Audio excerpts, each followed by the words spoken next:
I came back for Thanksgiving and gently asked my sister, "Did Mom say anything about stopping the allowance?"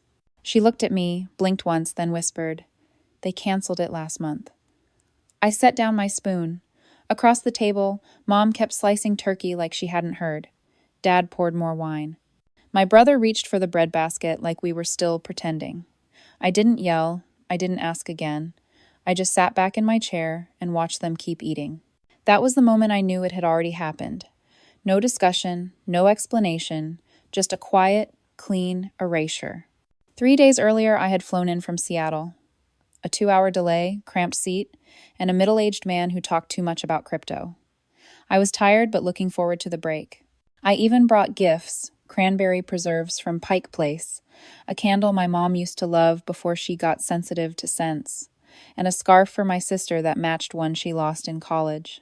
The kind of things you bring when you're still trying. Dinner was predictable. The same green bean casserole from the 92nd, the same overcooked stuffing, the same seat assignments like we were characters in a sitcom nobody asked to reboot. Mom had set the table with the good plates, chipped around the edges but ceremonially reserved for holidays. She made a show of carving the turkey. "Everyone say something they're thankful for," she announced, and when it was my turn, I just smiled and said, "Being home." It was after the pie, while plates clinked and laughter circled around stories I wasn't part of anymore, that Abby leaned in. She wasn't trying to be cruel. If anything, her voice was soft, careful. "They didn't want to tell you during your big week," she said. "Said you'd take it the wrong way." I nodded once. She looked away. The rest of the table buzzed on. No one noticed the silence sitting between us. The allowance wasn't an allowance. It was my money, sent every month for the last 7 years. $1,200, wired without fail, on the first $500 for groceries, $400 for utilities, the rest for incidentals that somehow always included things like Dad's co-pays or Mom's hair appointments. When Abby needed rent help her senior year, I added $200 more. No one asked where it came from. They just knew I'd send it. They called it supporting the family. I called it survival math, making enough in tech to keep them comfortable while I lived in a studio the size of a closet. I never missed a month, not when I got laid off. Not when I had to take a loan to cover my own surgery. Not even when my boss forgot my name at my 5-year review. I didn't ask questions. I didn't require receipts. I just believed that being the eldest meant you give more, absorb more, be reliable when things break. That was the role. That was the expectation. And I wore it like a second skin until I forgot it wasn't mine. But that night, after the turkey and the whisper, I sat in silence and watched the people I'd held up for years pretend like nothing had changed. No one said thank you. No one said sorry. Just Abby's half whisper and the clinking of forks. When dessert was done, I helped load the dishwasher. Mom said, "You don't have to do that," and I smiled politely. "I know," I said. Her lips thinned. She wiped a non-existent crumb from the counter and said, "It was getting too much, you understand. You're doing so well now. You don't really need to worry about us." I wanted to say, "I've been doing well for years. That's why you never had to worry." I wanted to ask, "Why didn't you tell me? Why did I have to find out like this?" But I just dried my hands on the same faded dish towel and said, "Of course. Meh." Later that night, in the guest room that still had my high school posters, I stared at the ceiling and thought about all the little things I'd said no to this year. A weekend trip to Joshua Tree with friends, replacing my broken mattress, upgrading my health plan, all so I could keep their lives soft, uninterrupted. They canceled the allowance, quietly, deliberately, like ending a subscription service they no longer found useful, and not one of them thought I deserved to know. That's when I realized maybe I was never family to them. Maybe I was just the funding. And now that the crisis felt over, they didn't need the donor anymore. I didn't cry. I didn't rage. I just lay there listening to the old radiator groan, the sound of a house that had grown used to being taken care of. I knew then something fundamental had shifted. And none of them had noticed it yet. I was 26 when it started. Fresh out of grad school. First job at a mid-sized software company. Barely enough in my checking account to cover the security deposit on my apartment. And then came the call Mom's voice. Soft but urgent. The water heater broke. It's been a hard month. I sent $300 that night. It wasn't much, but they called me the hero. A week later, Dad mentioned the rising cost of medication. Another 100. When Abby got laid off, she moved back in, and suddenly groceries were a little tight. I bumped it up again, each time just a little more, and I told myself it was temporary. It wasn't, Lee. Over the next 7 years, the emergencies never stopped. A roof leak, car repairs, dental work. I paid every bill, quietly, automatically. I never asked for payback. Never demanded proof. I just wired the money and got back to work. I thought that's what good daughters did. And when the monthly allowance began, it wasn't even discussed, it was expected. $1,200 every first of the month. I adjusted my life around it. Declined vacations, bought secondhand furniture, postponed therapy. I once skipped a bonus roundtable with executives because I had to pick up a second freelance project to make sure the mortgage on their house wouldn't fall behind. They never saw it. When I visited, the lights were always on, the fridge full. Abby had new boots, Mom had a new blender she got on sale, and Dad had strong opinions on which brand of coffee was worth the premium price. I didn't say a word. I smiled through every holiday, every call that ended with, "We're so lucky to have you." But it wasn't gratitude. Not really. It was maintenance. They didn't say thank you because they thought I was supposed to do it. I was the one who had made it, and therefore I owed them. They forgot the sacrifices. I remember one winter when the heating broke in my apartment. I wore 3 layers to bed and warmed soup on a hot plate because I couldn't afford the repair and their property tax bill had just come in. I didn't tell anyone, didn't want to make them feel guilty. I laughed it off when coworkers asked why I was wearing gloves indoors. I was the reliable one, the stable one. I didn't get to need things. Abby once joked that I was Mom's emergency fund with legs. I laughed too, because what else could I do? But it stuck with me. I started to see it how every conversation somehow circled back to money. How when I shared good news, like a promotion or a raise, the next call from Dad always included a sigh and a funny how bills keep piling up. They tracked my successes like assets, not milestones. And I let them. The worst part? I didn't even think it was wrong. Not until this trip. Not until that whisper at the table. Not until I looked around and realized they hadn't just stopped needing me, they'd erased the evidence that I was ever the one keeping things running. I remember when Abby got accepted into her first choice college. Mom called me crying, overjoyed. "We did it," she said. But I was the one who had stayed up till 2 a.m. helping her write essays. I was the one who wired tuition the day the FAFSA fell short. We, they said, but only when things went right. When things went wrong, it was on me. Even now, thinking back, I can't remember a single time anyone asked how I was doing. Not really. They asked about work. They asked if I had met someone yet, but no one ever asked if I was tired. If I was lonely. If giving so much had started to hollow me out. I guess they didn't. It's strange, the clarity that comes after a single sentence. They canceled your allowance. That was it. 7 years of blind loyalty, snapped like a twig. And still, the most painful part wasn't the money. In hindsight, the signs were always there. The slow fade in phone calls, the missing thank yous, the way they'd shifted from asking to assuming. And I let it happen because I thought I was doing the right thing. Because I was afraid of what it meant if maybe they'd already fallen. And I was the one who kept rebuilding the ruins without ever asking why they kept crumbling. It was a Tuesday night when the real break happened. I'd flown back to Seattle, dropped my suitcase by the door, and turned on the kettle without thinking. Habit. My apartment was cold, unheated in the way that told you no one had lived in it properly for days. I checked my mail, half listened to the water start to hum, and opened my laptop to move the usual money into the family account. I hesitated, just for a second. Then I typed in the password and pulled up the transaction history. Nothing. The auto transfer had stopped. I hadn't done it. I hadn't canceled a thing. I scrolled further. 3 months' worth of deposits were missing. My pulse slowed. I checked the joint account I'd set up for emergencies, the one tied to my name, but accessible through my dad's routing number. Empty. Not Z. I stared at the screen, then opened another tab. The savings account linked to the house fund. Also closed. I called the bank. The rep was polite, overly cheerful. "Looks like the account holder authorized the closure in October," she said. "Was there a problem?" "No," I replied, voice flat.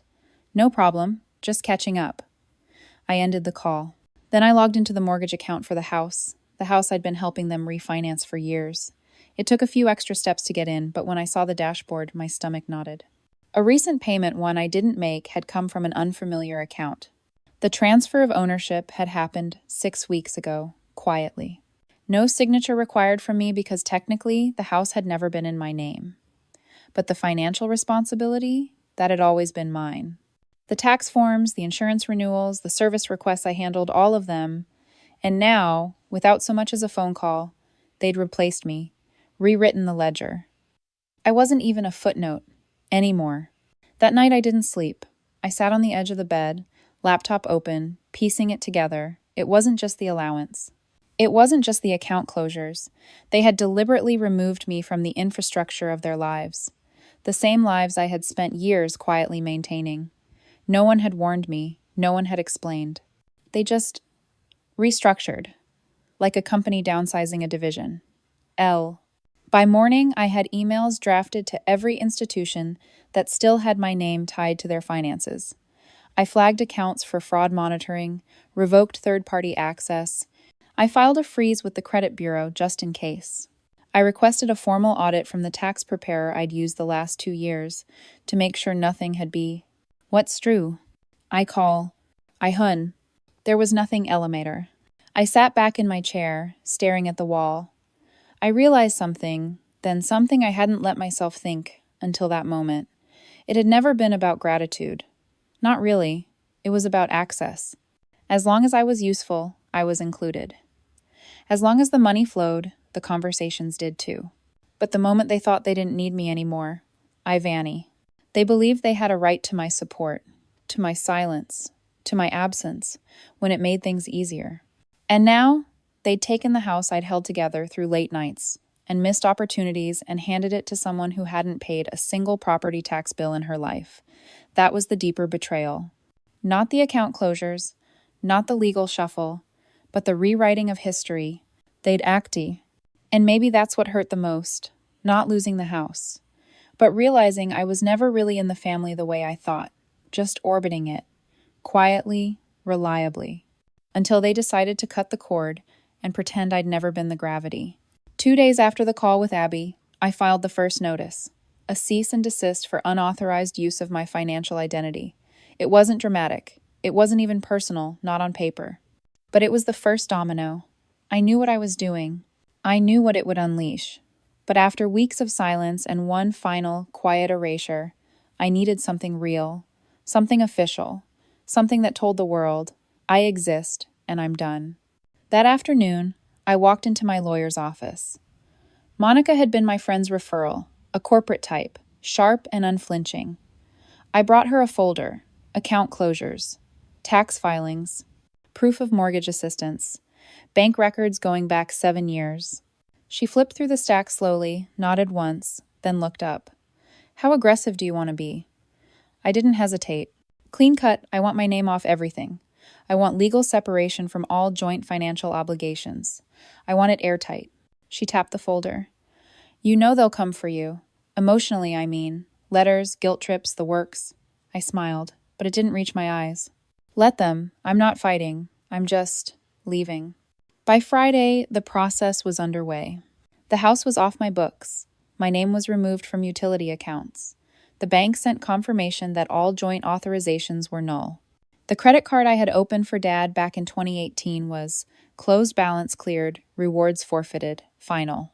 I even filed a formal fraud alert, citing the ownership transfer on the property as grounds for investigation. I knew it wouldn't go far, but the record mattered.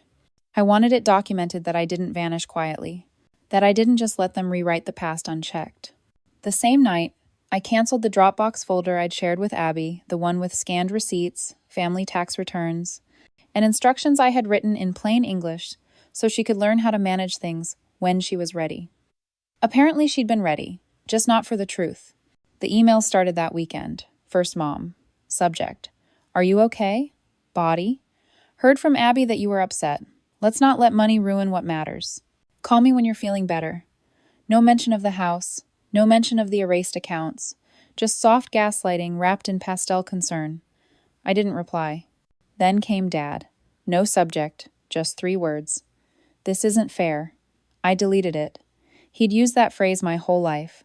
When he lost jobs, when he missed bills, when I asked for space. Fairness had always been code for, this doesn't benefit me. Then the text from Abby. You're being so cold. I needed the house. You knew that. Why are you punishing us? Punishing. That was the word they kept using. As if I was the one who changed the rules. As if reclaiming boundaries was an act of violence. As if my refusal to keep giving was cruelty. I didn't respond to any of them. Instead, I logged into the county property records, downloaded the official deed, printed it, highlighted the date of transfer, pinned it to my fridge like a warning. On Monday morning, I went to work like normal, took the bus, grabbed a coffee, answered emails, but everything felt different. Lighter, yes, but also sharper. Like I'd spent years walking through a fog and someone had finally cracked open the window. I got a call around 2:30 p.m. unknown number. I answered out of habit. Hello? Hey, it's Dad. I didn't say anything. He exhaled like he was already tired. Look, I know things have gotten weird, but we're still family. Can we just hit reset? I could hear a television in the background. Abby's voice, faint but sharp. I pictured them in the living room, still using the throw blanket I bought 2 Christmases ago. I'm not angry, I said finally, but I'm done. Done with what? With pretending this was mutual, with bleeding quietly, with fixing things no one asked me about but everyone expected me to handle. That's not fair. There it is again, I said softly, the word you use when you mean inconvenient. He was quiet for a second. Then, so what now? You just walk away? No, I said. I protect myself. That's different. He hung up. I expected rage, but I felt nothing. Not relief, not grief, just an absence. Like a fever had broken, and all that remained was the sweat. That night I opened a new account. No joint access, no nicknames labeled Mom Groceries or Abby Books. Just me. I updated my direct deposit, closed the old card, bookmarked a few listings for apartments with better heating. And then, slowly, I did something I hadn't done in years. I wrote down what I wanted, not just to stop the bleeding, not just to survive the fallout, but to live a life that didn't orbit around damage control. I wanted a balcony. I wanted to sleep without checking my bank app at 2 a.m. I wanted to buy a lamp I liked without mentally subtracting it from a dental bill 3 states away. They had cut me out, but what they didn't realize was I was always going to leave eventually. Not because I hated them, not because I needed revenge, but because there was a version of myself I hadn't met yet. One who wasn't constantly editing her joy to make space for their survival. One who didn't confuse being needed with being loved. I didn't reply to the next email, or the one after that. I let them pile up, each one softer, more desperate, more carefully worded to sound like concern. But they still never said the words I'd waited years to hear. Not thank you, not we're sorry. Just more versions of, why are you doing this to us? And that was the final clarity. I was doing it for me. It started with missed calls. First Mom, then Abby, then numbers I didn't recognize, probably Dad using burner lines like I wouldn't know the pattern.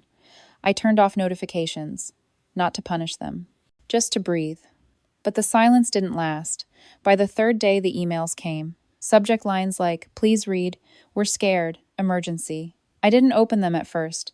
I was afraid of what I'd find: accusations, pleas, manipulations. But what I found was worse: panic. The utility bills had bounced. The internet got cut. Mom's insurance premium had failed to auto-renew and she'd missed her prescription window. There were screenshots attached past due notices, account freezes, bank flags. In one email, Abby wrote, I don't understand. The money just stopped. Why would you do this? As if I hadn't been the one funding their stability for the better part of a decade. As if I owed them a warning before I took back my own life. By Friday, they escalated. A voicemail from Dad, voice shaking. You need to fix this. Your mom's upset. Abby can't make rent. I thought you said you'd always take care of us.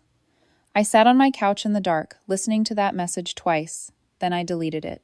I wasn't their caretaker anymore. I was their fallout. Saturday morning, someone buzzed my apartment. I didn't check the camera. I just sat perfectly still, heart quiet. Later, when I went downstairs for groceries, the building manager handed me a note. It was from Mom, folded twice, written on the back of an old greeting card. You were always so responsible. Why are you acting like this? No apology, just the assumption that I'd come to my senses, that I'd resume my role, that I'd remember who I was supposed to be. What they didn't understand was, this was who I had always been. I had just stopped hiding it. The part of me that wanted space, that wanted peace, that no longer needed to be understood, only left alone. By the following week, the messages turned from confusion to blame. "You're destroying the family," Abby texted. "You let everything fall apart, and now you act like you're the victim." Mom followed up with a classic. "You know how hard this has been for your sister. She's trying. You're the one making it worse." I didn't reply, because there was nothing left to explain. They weren't upset that I left. They were upset that when I did, the structure collapsed, and it exposed how much of it had been held together by me. That Sunday, I got a call from an old neighbor, Mrs. Daly, the kind who still read physical newspapers and left baked goods at your door without saying a word. "Sweetheart," she said gently, "your father came by the house. He looked tired, said something about things not working out, asked if I knew how to reach you." I thanked her, then changed my number. I knew what was next, and I was right. On Monday, a legal notice arrived. Thin envelope, polite wording. They were contesting the closure of the joint financial fund I'd started, claiming mismanagement. Citing shared responsibility, my lawyer called it a bluff, a weak one. But it still rattled me, not because they might win, but because they were willing to rewrite everything, willing to drag me through mud just to regain control of something they never built. So I did what I always did. I documented. I pulled up records, emails, bank statements, screenshots. I built a timeline so tight it could choke. I wasn't angry anymore. I was meticulous, focused, quiet. And then I filed my own countersuit, dissolving all financial ties retroactively, requesting damages for unauthorized use of funds, impersonation, and emotional distress. The same night, Abby called again. This time she didn't yell. She cried, said she missed me, said I'd taken things too far. "We were a team," she whispered. "You were my sister." I closed my eyes. "I was your bank," I replied. "Now I'm just a person, and you don't know how to love people who don't fund you." She hung up. I slept deeply that night. No dreams, just stillness. It wasn't over. I knew that. There would be more calls, more shifts in tone, from guilt to anger to desperation and back again. But the difference now was, I didn't need their version of love. I had my own back, and for the first time that was enough. It was a Zoom call, set up by Abby, disguised as a family check-in. The kind we used to have when Megan spiraled, when Dad lost his job, when Mom got her diagnosis.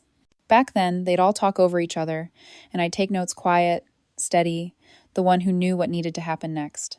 This time was different. They were already there when I joined. Neat little rectangles, Abby, front and center, Mom, wrapped in a scarf like she was cold, Dad, pacing just out of frame. No greetings, just tension. "Thanks for making time," Abby started. Her tone was rehearsed, friendly, calculated. "We just wanted to understand." I waited. Mom spoke next. "Sweetheart, you've always been the responsible one. This is just out of character." She smiled like that meant something, like that smile hadn't been used to silence me for years. Dad leaned in. "No one's blaming you. We're just confused. Why now? Why pull out so suddenly?" I muted the mic for a second, took a breath, then unmuted. "I didn't pull out suddenly," I said. "You removed me quietly. There's a difference." Abby jumped in. "You're overreacting. It wasn't like that. We thought you'd understand. You thought I'd stay quiet." "No," Mom said quickly. "We thought you'd be proud." Abby took initiative. "She's finally stepping up." I blinked. By transferring the house into her name without telling me? There was silence. Dad cleared his throat. "You said once the house was for all of us." "And I meant it," I replied. "But not like this. Not without honesty, not without consent." Abby rolled her eyes. "This is about money, isn't it?" I laughed short, soft, dangerous. "It's about value. It's about being erased from a system I built." "You didn't build anything," she snapped. I clicked the share screen button. A spreadsheet opened. Clean rows. 7 years of payments. Every transfer, every date, rent, mortgage, co-pays, groceries. Even the Venmo I sent when Abby said she couldn't afford her textbooks. No one asked you to do all that, she said, voice flat. You're right, I said. You never asked. You expected. Mom looked away. Dad sat down. Abby stared like she didn't recognize me. This wasn't charity, I said quietly. It was partnership, and you ended it without notice, then blamed me for walking out the door you built. Okay, Mom whispered. You've made your point. So now what? You want us to apologize? You want control again? No, I said. I want closure. Abby leaned forward. You're really going to throw all this away? Over a technicality? It's not a technicality, I replied. It's theft. You filed mortgage paperwork using my name. Claimed hardship. Redirected funds. That's fraud. Abby paled. That was a misunderstanding. I didn't know. You did, I said. And you thought I wouldn't notice? Because I never made noise? Dad raised his hands. We're not criminals. Don't talk to us like we're strangers. You made me one, I said. You cut me out, repainted history. Then came running when the walls cracked. No one spoke. I ended the screen share. I'm not asking you to fix it, I said. I'm just telling you I won't anymore. Abby stood up abruptly, walked off screen. Something slammed.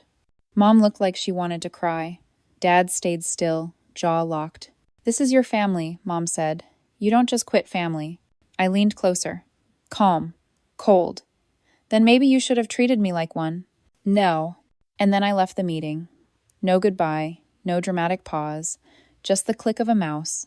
The silence that followed felt clean, like stepping out of a room that had been on fire for years and finally realizing you don't smell like smoke anymore. The unraveling was quieter than I expected. Not a collapse, more like slow, visible decay. Within a week of that Zoom call, the family chat went silent. No more forwarded memes from Mom. No vague inspirational quotes from Abby about resilience and forgiveness. Just dead air. And then the noises started coming from other places. The pharmacy called to confirm a declined payment for Mom's insulin. A mutual family friend messaged to ask if everything was okay, said Dad seemed. Off lately. I didn't reply. I didn't need to. The cracks were finally showing, and I wasn't there to patch them. The mortgage company emailed a request for updated cosigner information, turns out. Abby's income wasn't enough. The electric company sent a notice of service interruption for the house. I knew the signs. I had seen them all before, but this time, I wasn't the net beneath them. I was just watching from the shore as the boat started to take on water. 10 days after the Zoom call, I got a letter, a real one. Handwritten, postmarked from the city I grew up in. No return address, but I knew the handwriting before I opened it. Dad. Inside were 4 pages. The first 2 were lists, numbers, bills, amounts owed. The tone read like he was writing to a bank, not a daughter. The 3rd page changed. It was more personal. He talked about the house, about the stress, about how hard it's been to adjust without your guidance, as if I'd stepped out for a vacation instead of being erased. Then came the sentence that stuck. We didn't realize how much you were doing. 7 years, $1,200 a month. Quiet transactions, late-night payments, last-minute deposits. And now, only now, when the system had stopped working, did they begin to see the gears behind the illusion. He ended the letter with, "Please consider coming back, just to talk." I didn't reply. I didn't throw the letter away either. I let it sit on my desk, just to remind myself that acknowledgement only came when convenience failed. 2 days later, Abby emailed. Short, polite, detached. Would you consider reinstating the payment structure temporarily while we sort out some things? No apology, no mention of the Zoom call. Just a request, as if we were colleagues renegotiating a contract. I archived it. Then came the message from Mom. This time, it wasn't guilt. It wasn't warmth. It was desperation. We're losing the house. Your sister is struggling. You have the means to fix this. Why are you letting us drown? I read it twice, once as a daughter, once as a stranger. And I realized this wasn't about love. It never had been. It was about dependence, about access, about expectation dressed up as closeness. And now that I had changed the locks, they were pounding on doors they never learned to open themselves. That night, I logged into the legal portal and checked the status of my filings. Everything was in process. My name was clean. The fund was dissolved. The impersonation incident was under review. My lawyer said there would likely be no charges unless I pushed. I told her I wasn't ready. Yet, the following weekend, I ran into Emily, a cousin I hadn't spoken to since she moved states. We met by chance at a bookstore. She pulled me aside near the coffee counter, eyes wide. "I heard about what happened," she whispered. "They're telling everyone you cut them off out of nowhere. But I've seen the messages. Abby's version doesn't add up." I didn't say much. I didn't need to. She saw through it, and maybe others would too, in time. That's what surprised me the most, the slow shift in perception, not in them, but in those around them. The people who used to nod along now asked questions, quiet ones, careful ones. And in those questions, I saw something that felt dangerously close to validation. Not that I needed it, but it helped. A week later, a final notice was delivered to the house. A foreclosure warning. Abby forwarded it to me, no subject, no message, just the document. I opened it once, then deleted the thread. I wasn't their plan B anymore. I wasn't their buffer against consequence. I was just someone who had finally stepped out of the shadows and let the lights flicker. And from where I stood, the darkness looked honest, easier to breathe in.